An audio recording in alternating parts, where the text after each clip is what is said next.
pianista Francisco Rocafuerte cierra este ciclo de entrevistas con la gran pianista Guadalupe Parrondo, quien conversa sobre su exitosa carrera como concertista en los principales escenarios del mundo, su pasión por la música y la enseñanza.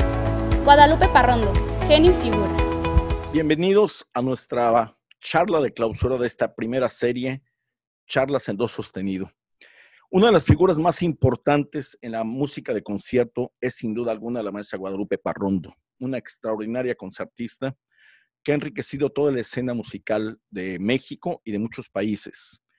La maestra Parrondo ha recibido muchísimos reconocimientos y entre ellos la presea que le otorga el gobierno de la Ciudad de México, que ella misma nos va a platicar sobre esto, y es un reconocimiento a una carrera internacional muy importante, muy exitosa, y sobre todo también a su aportación como formadora de las nuevas generaciones de pianistas mexicanos.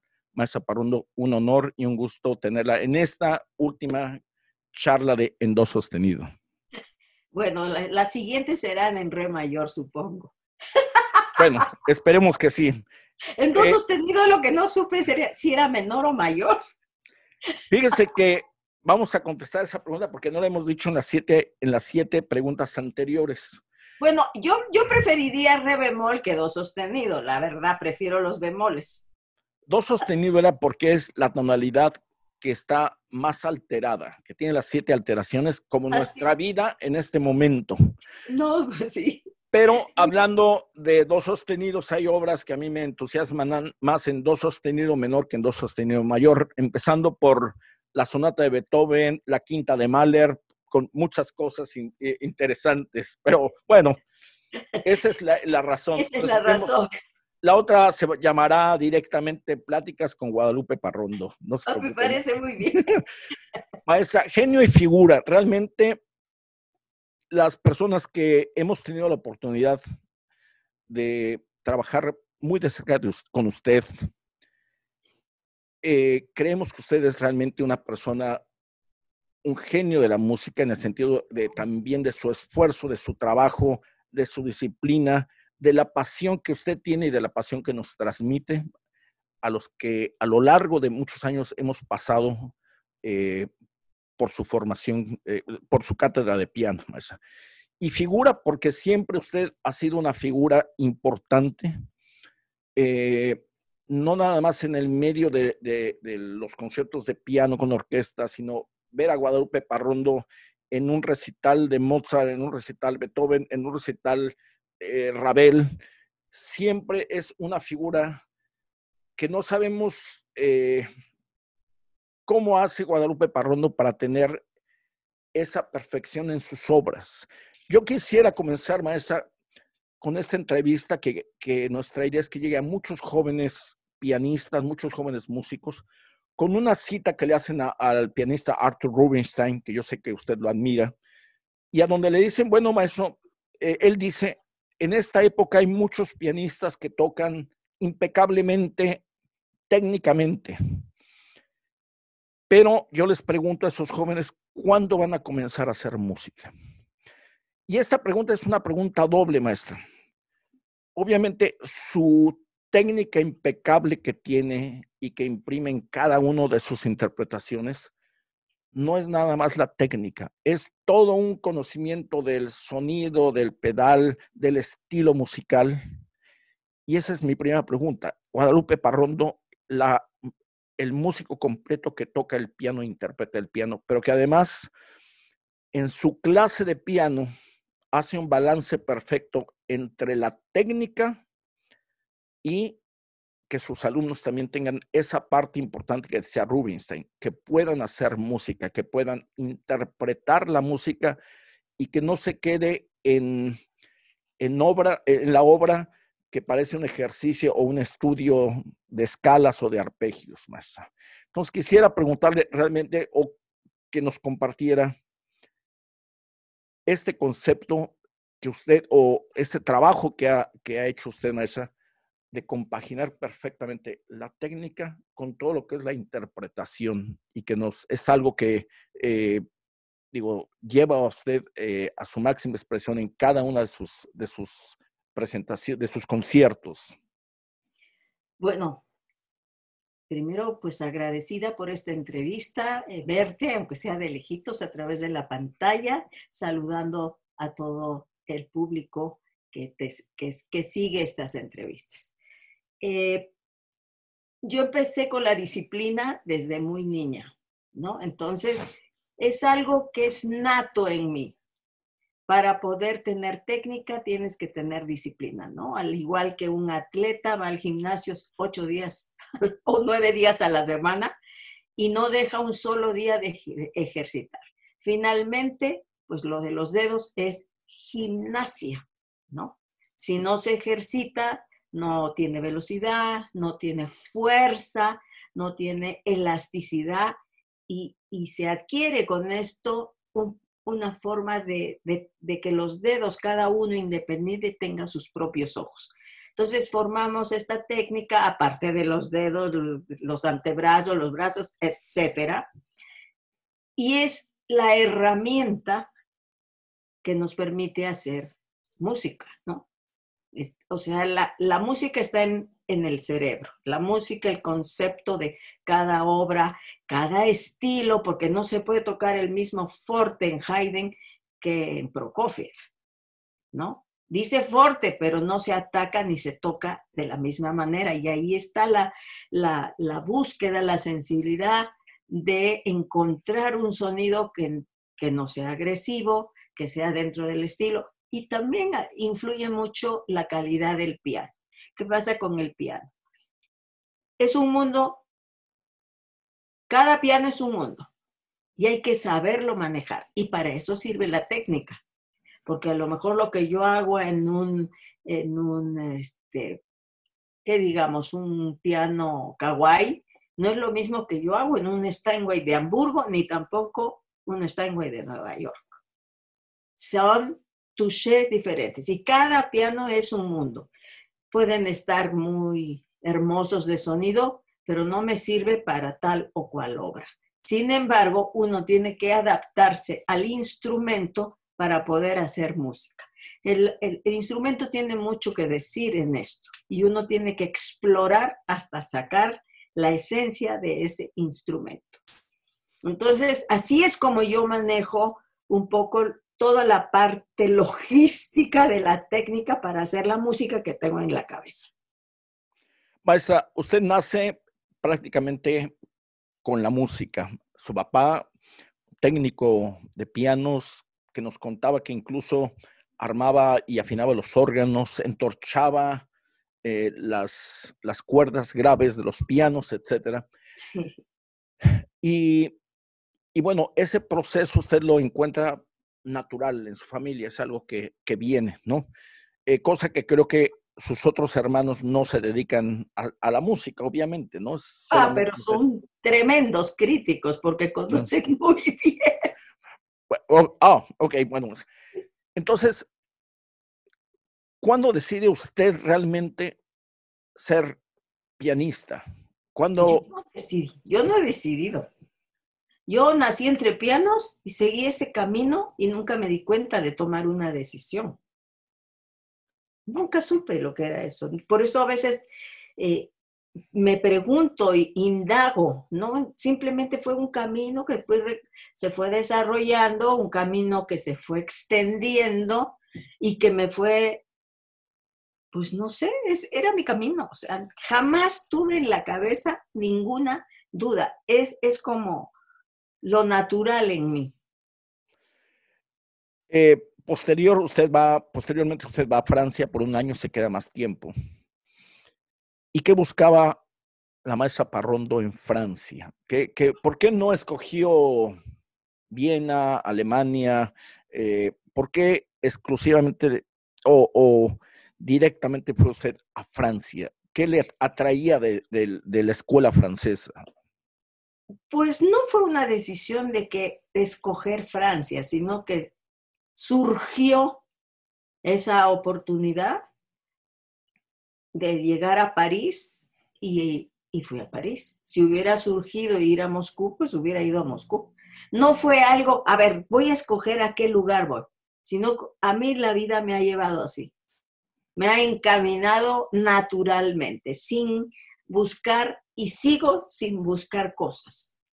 Lo que tengo es porque se me ha dado y porque, ¿qué he buscado? O sea, tengo que comer, hay este concurso, me voy a este concurso, gano algo y ya tengo para vivir tantos meses, ¿no? Así es, o sea, no es, ay, voy a ir a a este país o a buscar qué. O sea, simplemente he seguido el camino conforme se iba dando, como se presentaban las cosas. Pero obviamente Francia es una parte importante en el desarrollo de su carrera. Sí, cómo no, porque ahí, digamos que fue durante muchos 7 años mi base de operaciones. De ahí, pues a uno se nutre de cultura, de mucho arte ahí, ¿no? Podía uno ver hasta las exposiciones de Egipto en París, ¿no? O sea, le llega ahí llega todo, ¿no? Entonces, pues ahí me desarrollé en una época importante en donde pues se forja el carácter y que tienes que tener carácter. El carácter es tener esa capacidad de aguantar todos los balazos. Carácter no es el que pega de gritos, ese es el más débil. Entonces, forjarse, confrontarse con los compañeros que tocaban magníficamente, ir a conciertos con unos pianistas que eran en ese entonces de mi edad y ver cómo era posible hacer. Entonces yo en mi búsqueda, ¿cómo puedo resolver lo que acabo de oír y buscar? Y pues por eso es que llegué a estudiar entre 11 y 13 horas diarias, ¿no? Porque siempre ha sido una gran búsqueda para el piano, para mí. Maestra, usted ha sido laureada, premiada en muchos concursos. Y bueno, esa es una parte donde el pianista seguramente se le reconoce el talento, su estudio, su trabajo. Pero ¿qué tan importante cree usted que es para un joven pianista o por un pianista ir a un concurso? Porque hay personas que dicen, bueno, no necesariamente un músico en general, pianista, violinista, chelista, tiene que ir a un concurso para ser un buen pianista, digo en este caso. ¿Usted qué considera? ¿Es importante como experiencia? ¿Es importante por la carrera? ¿Es importante por ver el nivel? ¿Qué es lo que usted... No busqué. Ajá. Yo fui para confrontarme conmigo misma, ¿no? Y lo curioso es que, bueno, pues algunos gané y lo importante de esto es conocer cómo no uno es monedita de oro, ¿no? Hay gente que toca y siempre va a haber alguien mejor que uno y hay que estar en esa búsqueda y ser humilde ante la música, ¿no? Entonces, en esos concursos era maravilloso poder competir con gente que tocaba tan bien, con gente que sabía mucho, con gente experimentada. A los jurados no los conocíamos porque era pues prohibidísimo andar platicando con ellos, ¿no? Había límites, no te podías acercar ni ellos ni saludarlos casi. O sea, venía un jurado y tenías que ir por otro lado. Porque eso estaba penalizado. Y eso es lo que a mí me preocupa en los concursos en México, que hay mucha francachela, ¿no? Claro. Familiaridad. O sea, hola, y a ver cómo te va. No, eso no debe ser, no es limpio. Claro, maestra, sí. Su primer concurso que gana, ¿qué memorias tiene de ese primer concurso que gana? ¿Y cuál es? ¿Cuál es? ¿Montevideo? Montevideo. Fue muy chistoso ahí porque eran 5 pruebas, 13 miembros de jurado. Y yo tenía el número 13 además. Se decían que era de mala suerte. Yo no creo, ¿no? Pero bueno, allí en ese concurso sucedió algo muy chistoso porque en la primera prueba debía tocar 3 cosas. un estudio, me parece, un Bach, y una obra de elección, y yo elegí el último movimiento de la séptima de Prokofiev, ¿no? Entonces termino, paso a la siguiente prueba, pero en la tercera prueba, me parece que era en la tercera, yo debía tocar una sonata y puse la misma sonata de Prokofiev. O sea, completa la sonata. Y bueno, tuvieron que hacer todo una encuesta a ver si todo el mundo estaba de acuerdo en que yo tocara la sonata completa, porque como había tocado el fragmento en la primera prueba, pues ahí había algunos desajustes que pues yo creo que eran muy válidos, pero bueno, tuve, digamos, la luz verde para tocar la sonata completa. Pero Y sí fue chistoso porque pues le preguntaron a los concursantes, a los jurados, y todo el mundo dijo que sí, ¿no? maestra, y dentro de, hablemos quizá de sus últimas participaciones en los concursos en Europa. ¿Qué concurso recuerda usted que realmente fue bueno, me está diciendo de Uruguay, la dificultad, ¿no? Pero en Europa, ¿qué recuerdos tiene usted de las dificultades de un concurso? ¿Qué es a ese nivel las obras que piden y sobre todo, qué es lo que buscan los jurados? Porque no todos buscan, obviamente, que toquen más rápido, ¿no? Eso es un poco relativo. Pero ¿cuál es un concurso que, diga usted, este concurso fue el de más alto nivel en el que yo concursé? Yo creo que tanto en el repertorio de Marguerite Long, el repertorio de Ginebra, pues y el de Barcelona, o sea, eran prácticamente igual. Por eso hay muchos concursantes que en el mismo año van de un concurso al otro porque ya prepararon el mismo repertorio. Entonces, tocar bien es lo que es difícil. ¿Cuál es el más? Depende para qué, ¿no? O sea, no puedo ir a tocar una obra que están pidiendo en este concurso sin saberla, sin dominarla. O sea, para eso le dan a uno una lista de cada grupo para que uno elija en donde uno tiene la seguridad de hacerlo bien. Después de Francia viene a México, maestra, y empieza una serie de conciertos y un ascenso en su carrera todavía mucho más.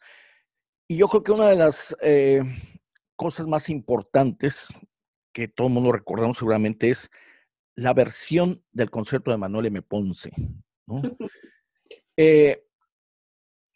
¿Cómo es que realmente usted escoge Ponce en ese momento? Y a lo mejor es algo complicado, pero yo lo voy a decir, no lo va a decir alguien más. Y hace usted una versión que es la versión del concierto de Ponce. Gracias. Se habían hecho otras grabaciones con un muy buen nivel. La maestra María Teresa sí. Rodríguez con el maestro Eduardo Mata o Funam. Pero usted llega y hace un Ponce virtuoso de principio a fin, empezando con esa cadencia del primer movimiento, en los primeros 2 minutos que empieza el concierto. Perdón, Francisco, pero yo la versión que hago es sin esa cadencia. Ajá, no, pero Sí. el trinito que tiene ahí es una... Interminable. Ajá, y que se oye ya toda un Ponce diferente, un Ponce, como repito, mucho más virtuoso. Es que está así escrito. Partes del sonido, todo romántico, como su mismo nombre. ¿Cómo es que realmente usted se fija en esa obra para hacerla una obra importante dentro de su repertorio?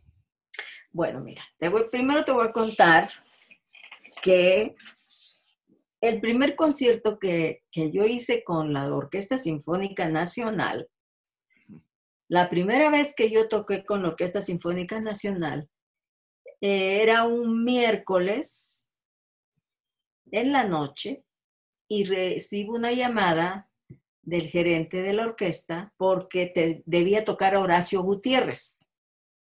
Horacio Gutiérrez se enfermó y se quedaron sin solista para el viernes. Esa misma semana me hablan en la noche y me dicen, ¿puede tocar el viernes? Y yo, ¿cómo? ¿Cómo que el viernes? Sí, mañana ensayo a las 9 de la mañana, jueves. ¿Y qué toco? Pues dice, pues tiene el Grieg, lo que tenga. Entonces yo saqué mi librito, lo leí, pues era de noche, vivo en un departamento, no puedo hacer ruido. Y el jueves me fui tempranísimo a Bellas Artes para ensayar. Y te cuento esto por lo que viene después. En cuanto a Ponce, se iba, bueno, finalmente a estrenar la Filarmónica de la Ciudad de México. Y me acuerdo que yo no escogí el concierto, sino me pidieron el concierto romántico de Ponce para que se tocara como obra mexicana en esa inauguración de la Filarmónica de la ciudad dirigida por el maestro Fernando Lozano. Y me dicen, pues casi ve a conseguir el concierto. Y yo visité al maestro Carlos Vázquez, heredero de la obra de Ponce, y él me entregó esta partitura que es copia de un manuscrito. Y esa es la mejor copia que existe, porque es copia. Ahora hay copia de copia de copia de copia, e incluso hay alguna edición que no se parece nada a este concierto, que no la recomiendo. Y así fue como yo me aprendo y empiezo a ver que tiene pasajes tan virtuosos como tocar Chopin, ¿no? Todos esos pasajes, ¿no? Tiene millones de notas. Incluso la cadenza central antes del último movimiento, pues es bastante larga y llena de trinos. Y así fue, no porque me lo impusieran, sino porque me pidieron ese concierto y me dijeron, pues a ver si lo podía conseguir. Lo conseguí, me lo puse a estudiar. Y esa fue la historia. Y más adelante se hizo la grabación con la Filarmónica de la Ciudad, y del otro lado está el concierto de Grieg. Con la producción del maestro Mario Ruiz Armengol, que se grabó en Compositores ese concierto. Sí, creo. Él fue el productor, sí. Sí. Y después viene la grabación del mismo concierto con ya varias, creo que con Querétaro, me imagino, en Alemania. En Alemania, sí, y también hay otra versión. La de Querétaro es con orquesta de cámara. De cuerdas, sí. Con sí, orquesta de cuerda, que es una versión que hizo Ponce también. Y hay otra, o sea, ya lo he grabado 4 veces, ya no quiero saber más. Es con Aguascalientes, con el maestro Román Revueltas. Pero eso fue también de esas cosas que me hablaron 3 días antes de grabar. Y el piano estaba, bueno, sordo, tuvieron que cambiar de piano y pues se hizo en un ratito, o sea, en unas horas se grabó eso. En esa época, maestro, bueno, obviamente porque no he estado en los últimos tiempos en México, pero los que disfrutábamos de sus conciertos decíamos, no, es que el concierto de Prokofiev, el 2, ese es el que se identifica la maestra Parrondo. Pero después escuchábamos un hermosísimo concierto en Sol de Ravel también, y decíamos, no, ese es el concierto que la maestra le gusta. Y después escuchábamos otra vez Ponce, ¿no? Yo creo que es una pregunta complicada porque a lo mejor no existe, pero dentro de esta gama de conciertos y su amplio repertorio que usted tiene, inclusive Haydn, ¿cuál es su concierto que usted dice, bueno, yo realmente este concierto me identifico bien con esta música, este periodo, este compositor, lo disfruto con la orquesta, ¿no?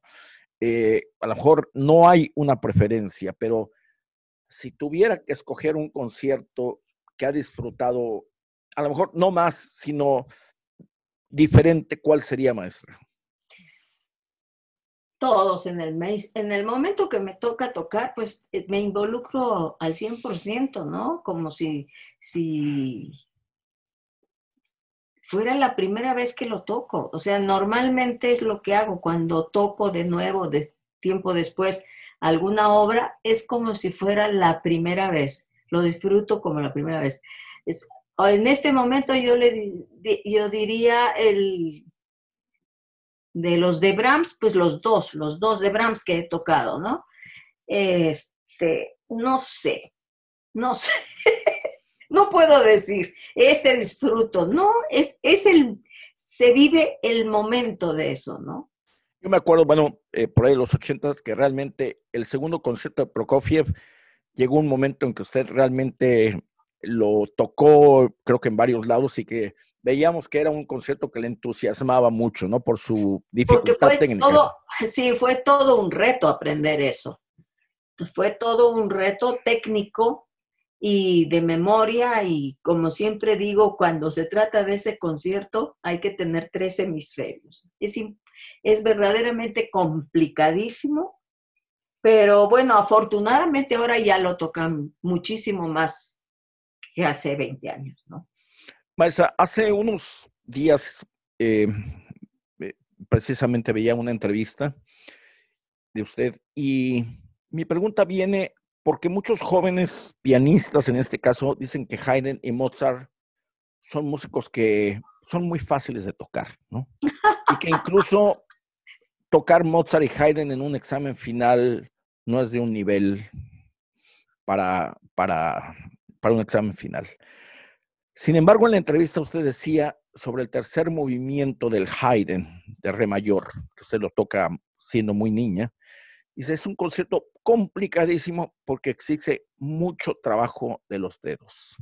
Mi pregunta realmente es, ¿por qué en algunas ocasiones, no que se desdeñe, pero por qué a Mozart y Haydn no se les ve como obras de una gran complicación para interpretarlo, como usted lo ve y como usted precisamente lo expone ante sus alumnos?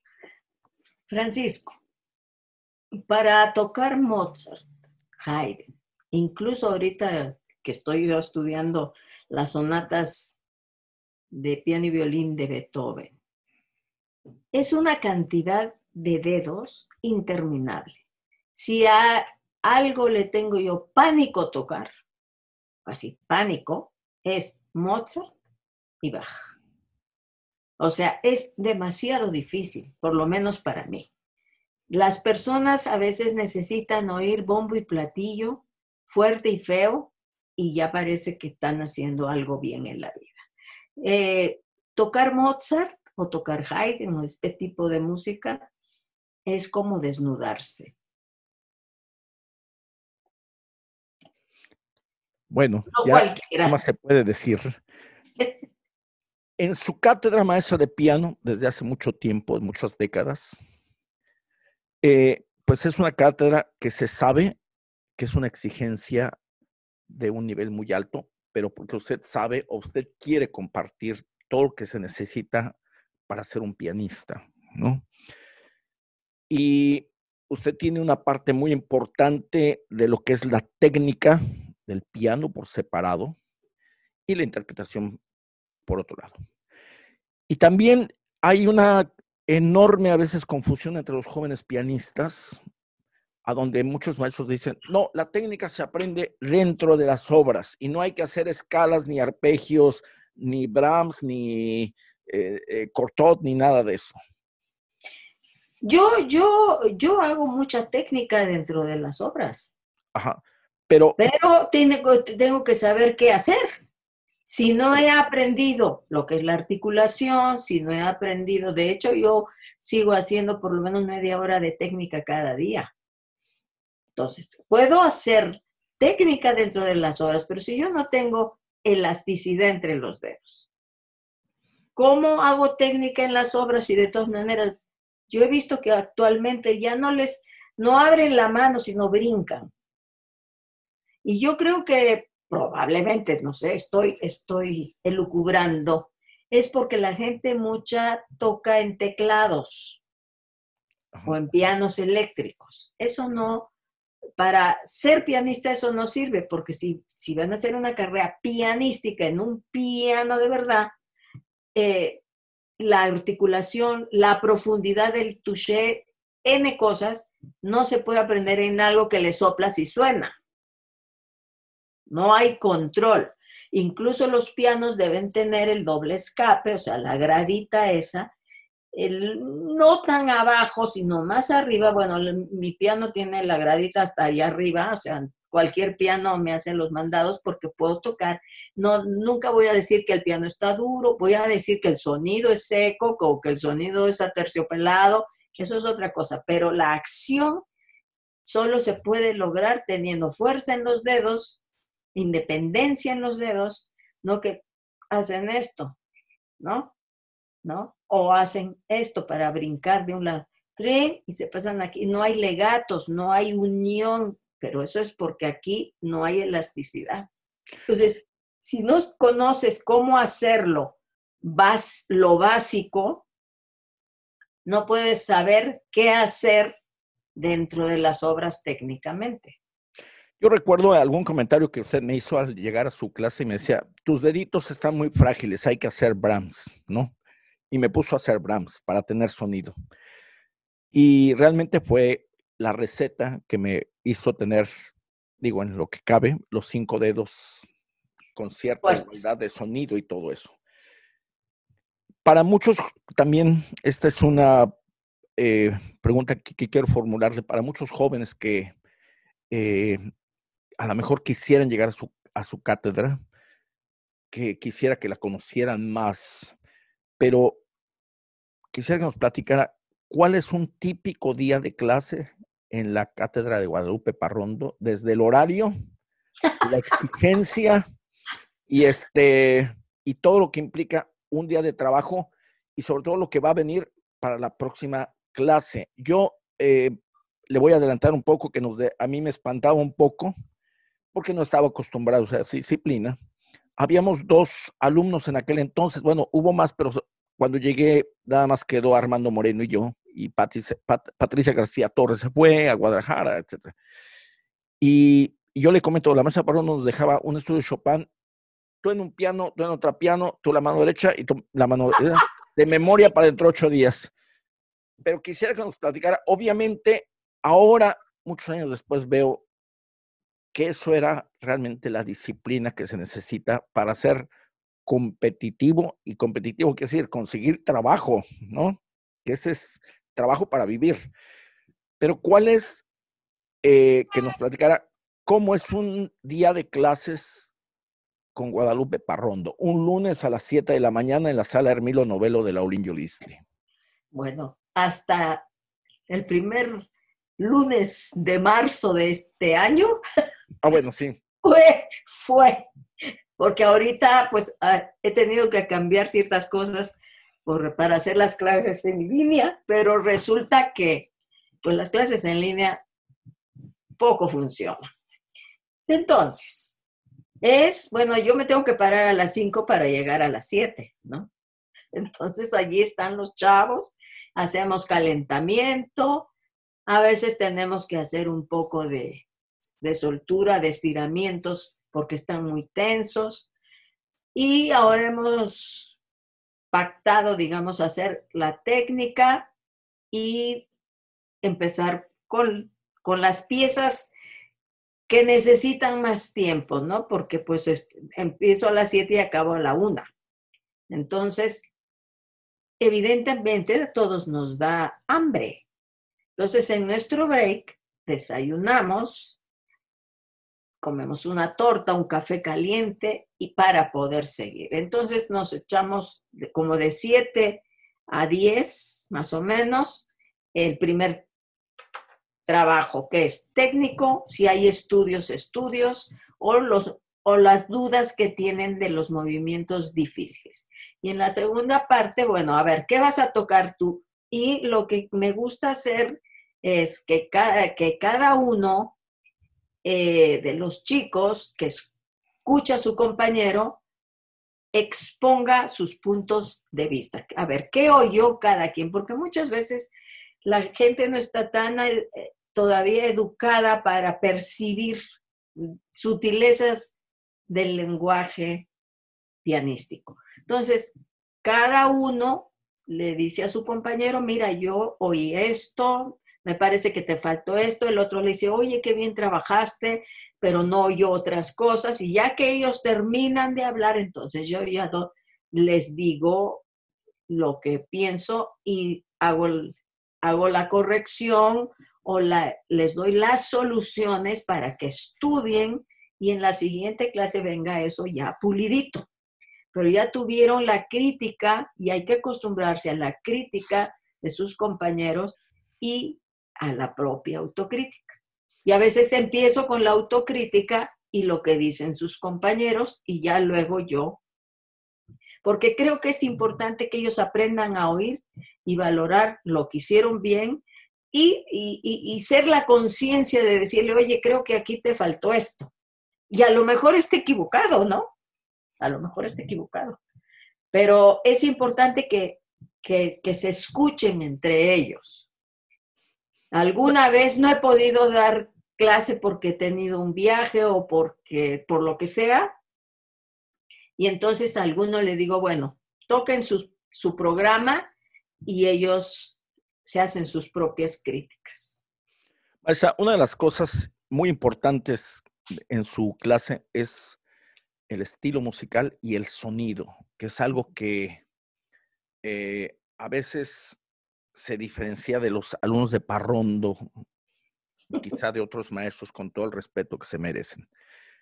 Pero una parte importantísima es la producción del sonido, el manejo de los 3 pedales, ¿no? Y sobre todo tocar en el estilo, ¿no? Yo recuerdo por ahí alguno de los muchachos que en aquella época tocaba la patética y lo hacía muy romántico. Entonces decía, no, esto no es un Beethoven, no es un Chopin.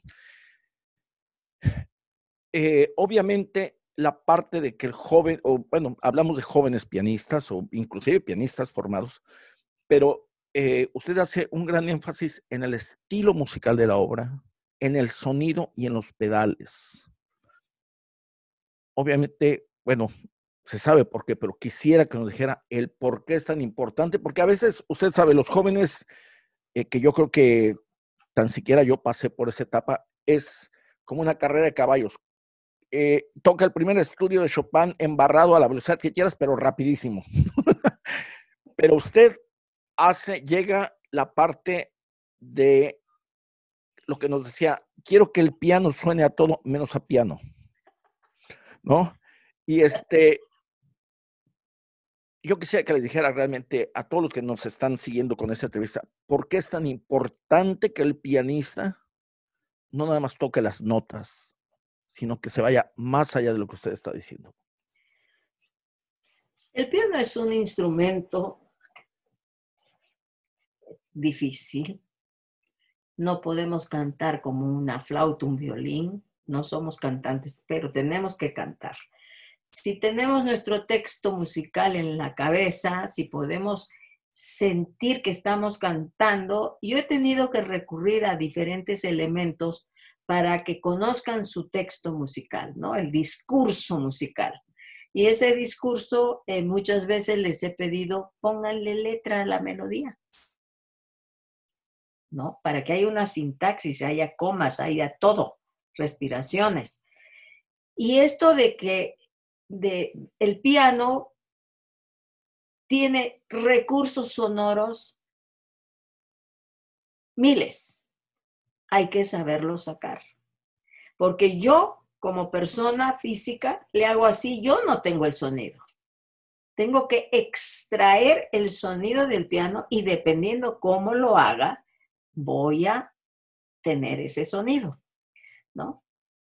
Esa es una parte. Va a ser un sonido, no sé, lo quiero seco, lo quiero delicado, depende de lo que necesite, ¿no? Por ejemplo, un acento como Haydn, o sea, un staccato acentuado, ¡pac!, seco, lo tengo que saber hacer, pero no es con el brazo, es con el dedo. ¿no? Por eso los dedos tienen que ser tan independientes. Y en cuanto al pedal, yo trato de que todos pongan, para que se acostumbren a escuchar primero, trabajar con una corda, primero, hacer ese cambio de textura del sonido, ¿no? El sonido se debe palpar como una tela. Entonces, esa textura la vamos primero educando al oído con el pedal izquierdo. Después, pedal izquierdo y pedal tonal, el pedal de en medio.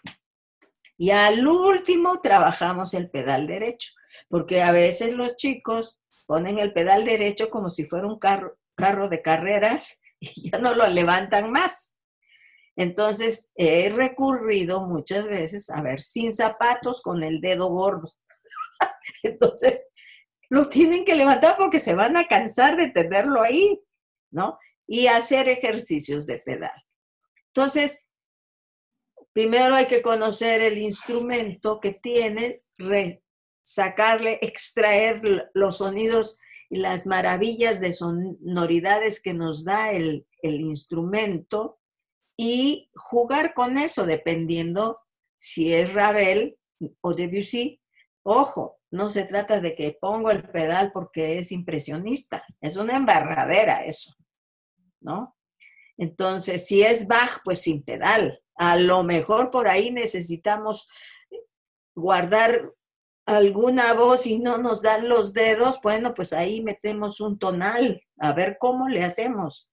Pero tenemos que escuchar la polifonía perfectamente. Entonces, a veces en Bach también se puede usar pedal, por supuesto, pero no un pedal como un nocturno de Chopin, ¿no? Maestra, yo recuerdo por ahí en el segundo movimiento del concierto de Bach, que me decía, hasta que no escuches el armónico que es matemático, no lo vas a poder tocar bien. Y me tuvo ¿Cuál era? El segundo movimiento del concierto italiano de Bach. El concierto italiano. Perdón, sí, concierto italiano de Bach. Sí. Y me tuvo toda una clase descubriendo el armónico que se oye, pum, y entonces se vuelve matemático realmente todo, ¿no? Es que hay que aprender a oír arriba las respuestas. Ajá, y esos son, obviamente, lo que usted dice, los infinitos recursos del piano que hay que conocer, ¿no? Ahora, yo ya termino el lunes la clase, ¿y cuál es la exigencia de usted para la siguiente clase? Pero bueno, antes que nada, tengo un reclamo, maestra. ¿Cuál? ¡Qué bueno que estamos lejos! No, cuando nosotros estábamos ahí, que nada más éramos 2 alumnos, no había desayuno, maestra, nos tenía de 8 a 1 sin desayuno. Y yo tampoco desayunaba hasta que dije, no, esto ya no puede seguir así. Pero bueno, ¿cuál es y esto es algo muy importante porque que quiero que usted lo comparta, porque a veces he visto desgraciadamente en muchos lugares que los jóvenes empiezan a aprender la obra 1 semana o 2 semanas antes de ya cuando la van a tocar ante el jurado. ¿Qué pasa de una clase a otra con la maestra Parrondo? ¿Cuál es la exigencia cuando ya termino mi clase de lunes y te voy a ver dentro de 8 días? Bueno, pues yo creo que lo primero es plasmar toda la información de la clase ese mismo día para que no se les olvide. Y por eso ahora les pido que con su propia letra escriban en un cuaderno. Entonces, yo creo que cuando tú terminas una clase, lo primero que tienes que hacer es ir, bueno, después de comer algo, después de comer algo, vas y recuerdas y pones en práctica lo que aprendiste en la clase. No se puede estudiar 2 semanas antes. Te aprenderás las notas, chance los matices, pero eso es tocar notas, no producir sonidos. Entonces, las notas, pues sí, me ama, mamá, ya. No, hay que saber decir mamá, ¿no?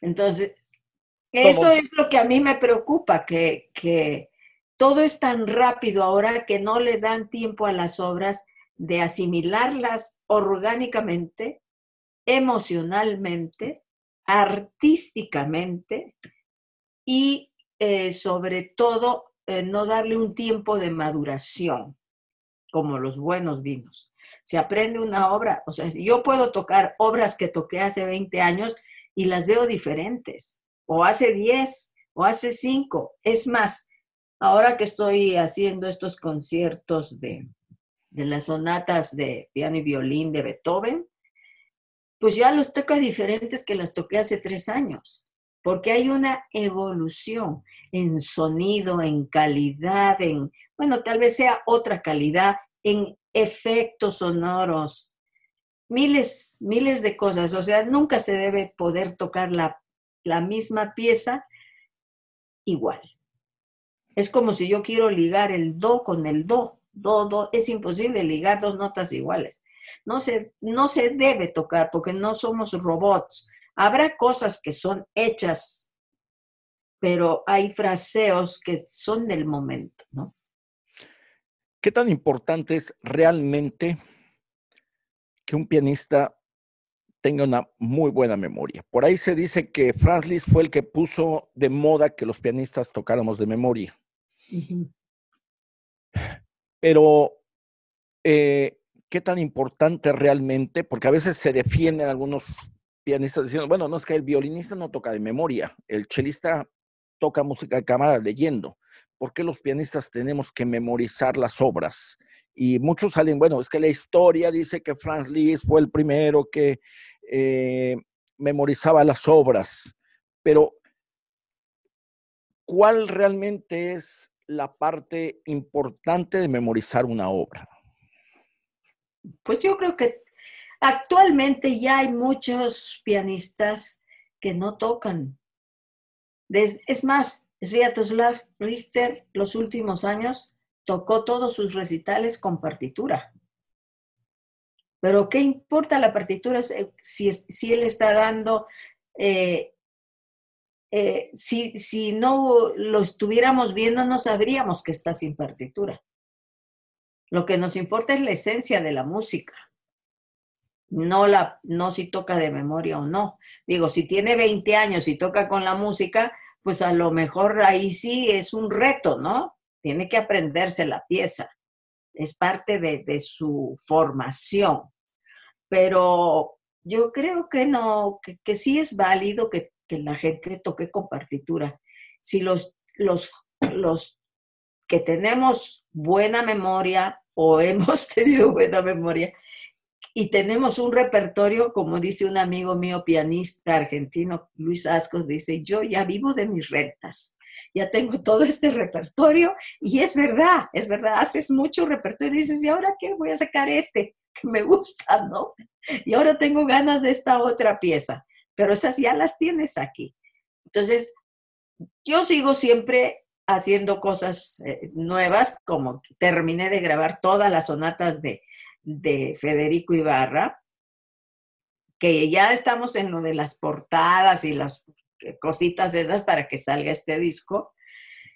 Y bueno, te aprendes esas cosas tan rápido para grabar que no te da tiempo de aprenderlas de memoria, porque las aprendí para grabar.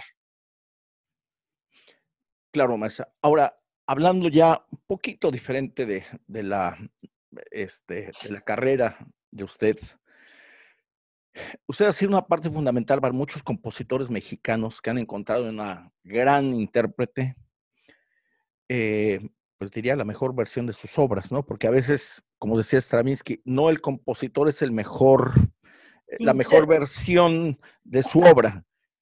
Sí. Y desde, bueno, obviamente de lo que platicamos de Ponce, acaba de decir las sonatas de Federico Ibarra, ¿no? Pero su repertorio abarca una parte muy importante del repertorio mexicano, ¿no? Sí. ¿Qué es las obras que cuáles son las obras que usted ha abordado y que ha dado realmente a conocer, ¿no? Incluyendo, ¿no? Yo no sé qué tantas versiones haya de las grabaciones de las sonatas de Federico Ibarra, yo no conozco muchas más que, bueno, las que por ahí usted graba en el disco de Genio y Figura, hay una, creo que una de las La obras, sexta. la Sí. sexta, pero volvemos a lo mismo, le da un nuevo matiz al Vals Capricho, el intermezzo, se descubren cosas tan esenciales como la voz de la izquierda, que todo el mundo le daba las terceritas rancheras, ¿no? Como usted decía, y no descubría al Ponce interno que va cantando ahí todo el tiempo. Pero ¿cuáles obras realmente a usted descubierto y redescubierto? ¿Y cuáles son sus compositores ahora contemporáneos que está trabajando con ellos? Pues mira, yo he tenido la suerte y el privilegio de conocer también a Alexis Aranda. Fue una linda historia la del Estudio 7 que él me dedicó. Él me llamó para, esta anécdota es muy bonita, él me llamó para decirme que quería escribir un estudio y que me quería dedicar el Estudio 6.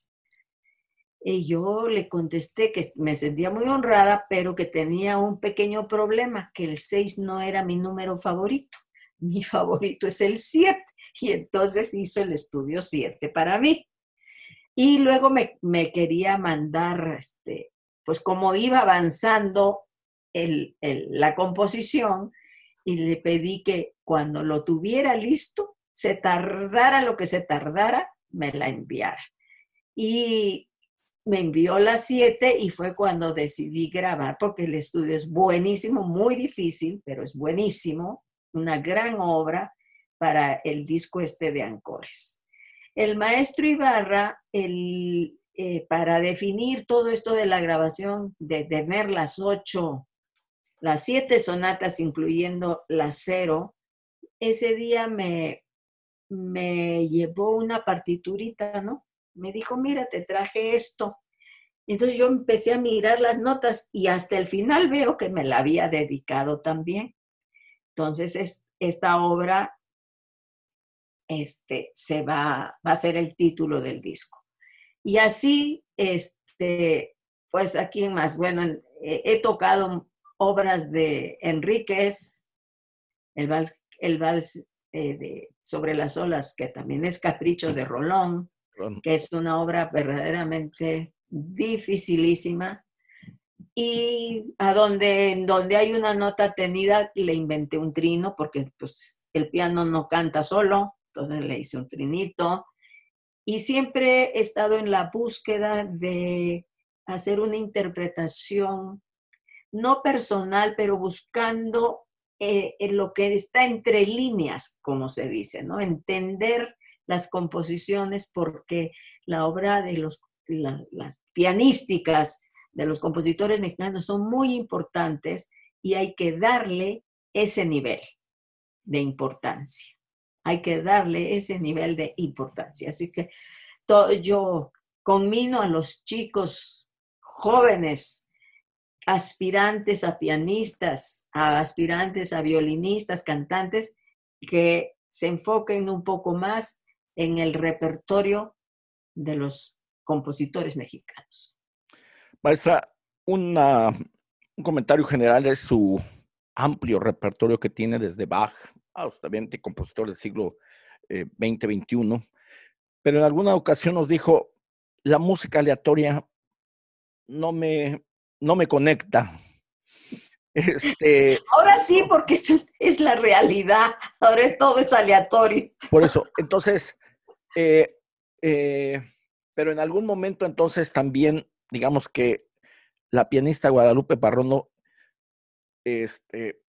comienza una nueva búsqueda en este tipo de nuevos lenguajes musicales, ¿no? Que a lo mejor hace 30 años no lo tenía mucho en su repertorio, ¿no? Pues el lenguaje, yo diría que son experimentos sonoros, más que un lenguaje, porque aún no le encuentro la cuadratura al círculo aquí, ¿no? Pero sí es interesante y puedo experimentar, pero pues quién sabe. No puedo decir de esta agua no he de beber. Maestra, Las últimas semanas ha sido usted invitada por varias personas para entrevistas y por eso no he querido tocar mucho el tema de sus inicios y todo eso, porque la podemos disfrutar en otras entrevistas. Pero yo creo que una parte importante es ver a Lupita Parrondo, creo que a los 7 años, tocando el concierto de Haydn, con las críticas que salen en el periódico, pues muy buenas, y además al lado del maestro Luis Herrera de la Fuente, ¿no? Esa primera experiencia, obviamente, con orquesta, pues desde luego ha de haber sido parte o sigue siendo parte importante de sus grandes recuerdos de pianista. Y una gran lección, además. Y para no rebundar ya de las entrevistas anteriores, pero sí quisiera que nos platicara esa experiencia de una niña con un director como el maestro Herrera de la Fuente, y tocando el concierto de Haydn con su vestido blanco de holanes. Ese recuerdo que usted mantiene. Te voy a contar. En ese entonces, mis padres vivían en Lima, Perú, y el maestro Herrera de la Fuente fue a dirigir varios conciertos. Y como yo, pues, ya había hecho mis pininos y tenía una gran maestra, yo tenía aprendiendo ese concierto y además conocía perfectamente la parte de orquesta. Yo tocaba la parte del inicio y luego hacía otro sonido cuando era solista y tocaba la parte de la orquesta y seguía tocando lo que podía. Y lo que era acompañamiento mientras tocaba el solo, pues yo cantaba la parte de la orquesta. Y esa es la mejor forma de aprender un concierto, sabiendo qué toca la orquesta, qué hace la orquesta. Y es la única manera. Entonces, esta maestra tocaba el segundo piano y yo me sabía el concierto y le propusieron al maestro Herrera de la Fuente que fuera yo la solista y fue cuando él dijo, no creo en niños prodigio, lo que existe son padres prodigios, ¿no? O sea, siempre el papá diciendo que su hijito, ¿no? Pero no fue el caso.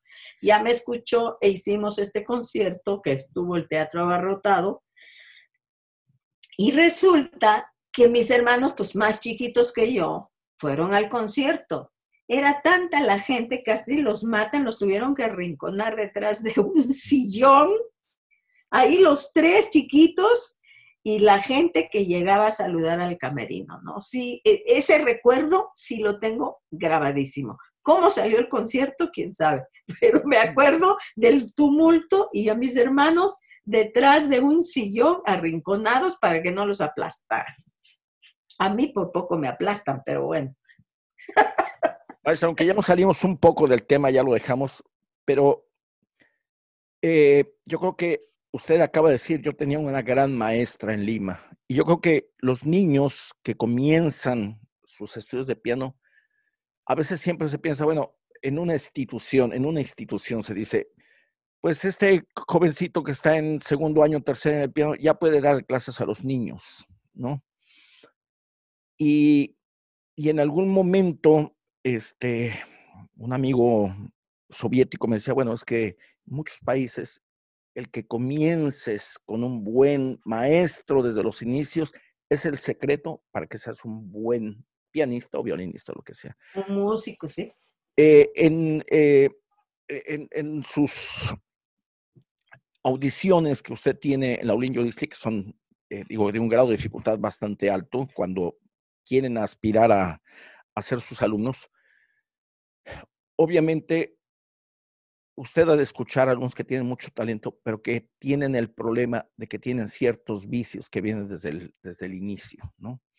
Entonces yo creo que, como usted dice, es muy importante tener, y esto a lo mejor sería un comentario para los papás, para las instituciones, en el ejemplo que usted acaba de decir, que los niños necesitan tener un maestro formado y con la experiencia pedagógica para formarlo realmente, ¿no? Que yo creo que es el caso de usted que acaba de mencionar, una excelente maestra de piano. Y muy dura, y muy rigurosa, y Y yo me acuerdo que mi madre me llevaba y mi mamá se quedaba calladita, pero la maestra, yo estoy, no, mete el pulgar, sube el codo, no me dejaba ni tocar, mueve el dedo, articula el cuarto. O sea, era exigentísima, exigentísima. Entonces, pues toda esa disciplina yo la absorbí, ¿no? Toda, toda. Y el problema es, creo yo, que los que quieren estudiar música piensan que es algo fácil, ¿no? Entonces los papás buscan a alguien que sea muy paternalista o muy apapachador con su hijito y les festejen la gracia de que hicieron muy bonito. Pues no hay ninguna gracia, es parte de su formación, ¿no? No podemos vivir esperando una estrellita en la frente y que alguien nos diga que tocamos bien. Para eso está nuestro intelecto y nuestra autocrítica, para saber que no lo hicimos bien. Y eso es lo que los papás tienen que aprender para poder educar a sus hijos y permitir que el maestro les enseñe cómo debe ser. Usted utilizó al principio de la entrevista un término, un deportista de alto rendimiento, y como tal, un deportista de alto rendimiento no puede comenzar a los 16 años, obviamente. No, pues puede que a los 15. Lo que pasa es que en el piano es lo mismo. O sea, alguien que empieza tan tarde, ya están los músculos, ya no hay esa facilidad de formar los músculos. Ya están los huesos ya casi terminados de crecer, ¿no? Entonces, sí hay que empezar antes. Bueno, por último, la música de cámara dentro de su repertorio, maestra. Hemos disfrutado muchos conciertos de usted a dos pianos y ahorita está haciendo la obra integral de las sonatas para piano y violín de Beethoven. Sí, y violín de Beethoven. Incluso por ahí hay algún artículo que dice con acompañamiento de un violino. Bueno, entonces, ese es el caso. Dos preguntas en una. ¿Qué tan importante es para un pianista hacer música de cámara? Y esta serie de sonatas de Beethoven que usted está haciendo, ¿qué parte importante dentro de su repertorio es? O sea, la música de cámara en sí, ¿qué tan importante para un pianista? Y en ese momento, lo que usted está haciendo de la música de Beethoven, de las sonatas para piano y violín, ¿qué tan formativo es para un pianista? ¿No? Digo, a lo mejor no hablemos de usted, ¿no? Pero para un joven pianista, ¿qué es tan importante abordar una obra como la sonata de Beethoven o la sonata de Franck o la sonata de Fauré? Pero ¿qué tan importante es la música de cámara para nosotros los pianistas? Uy, muy importante. Yo creo que empezando por hacer dúos con voz y piano, porque eso les permite también como que involucrarse mucho más en el cantable, saber bajar el sonido. Hay obras en donde el piano está un poco acompañando, pero por ejemplo los líderes de Schubert, de Schumann, yo qué sé, hay tanto, ¿no? Sí es muy importante porque tienen que aprender a oír. Si es un cuarteto, pues a cada uno de los compañeros del cuarteto, ¿no? Quintetos o lo que sea. Entonces, eso es importantísimo. Yo he hecho el quinteto de Brahms con cuerda y también a dos pianos, que es una versión de Brahms, ¿no? Sí, sí. O sea, es completamente diferente tocar Brahms a dos pianos que como obra de quinteto con piano, ¿no? Es importantísimo y creo que lo deben hacer. Tal vez no deben querer empezar con el trío de Mendelssohn, ¿verdad? Pero sí empezar con una que otra sonata de violín o de Mozart, pero pues bueno, Mozart, hay que buscar la manera de que aprendan a tocar Mozart. Pero la sonata de Debussy, bueno, pues ahí entra también hasta el solfeo, pero es muy importante. Y tener muy buena comunicación con los que están haciendo la música de cámara. Gracias, maestra. Pues, primeramente quisiéramos agradecerle su tiempo, sus consejos, que esperemos que lleguen a muchos jóvenes músicos de México, de muchos países que nos pudieran ver. Usted ha sido una persona muy generosa como músico, como maestro,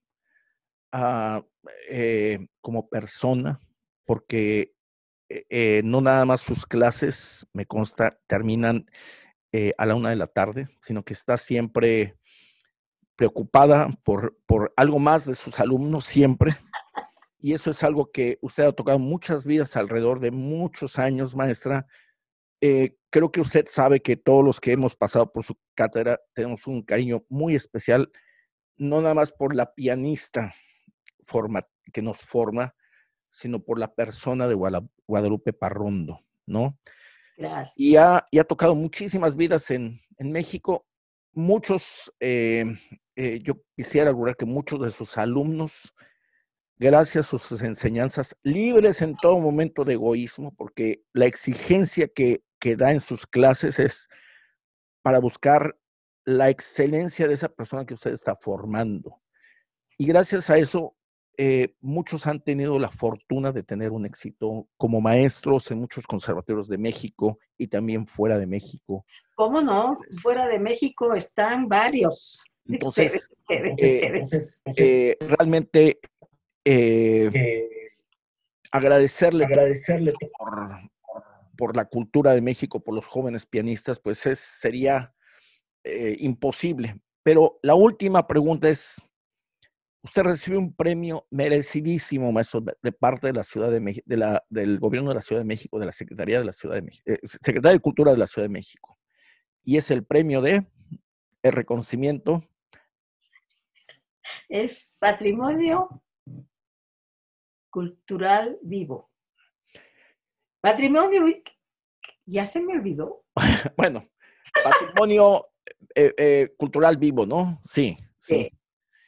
Y realmente creemos que aparte de que no tengo otra información, pero creo que es a la primera artista que se le da por parte de la Ciudad de México. Es un premio que todos nos sentimos orgullosos de que a usted se le hayan dado, maestra. Muchas gracias. Tan merecido, porque ha tenido entrega hacia todas las fases de la música que usted aborda, incluyendo la pedagogía. Y créame que pues todos estamos muy orgullosos de que en algún momento pasamos por sus manos, por sus regaños, buenos regaños, pero su exigencia, yo creo que muchos le agradecemos eso, porque tenemos ahora una forma de cómo vivir realmente y de darnos cuenta que Guadalupe Parrondo, esas exigencias eran no nada más la exigencia de la clase, sino de lo que iba a venir en la vida profesional de nosotros, maestra. Le mando un gran abrazo, maestra. Muchísimas gracias por compartir este tiempo con todos nosotros. Ha sido un gusto, un gran abrazo también para ti y muchísimas gracias.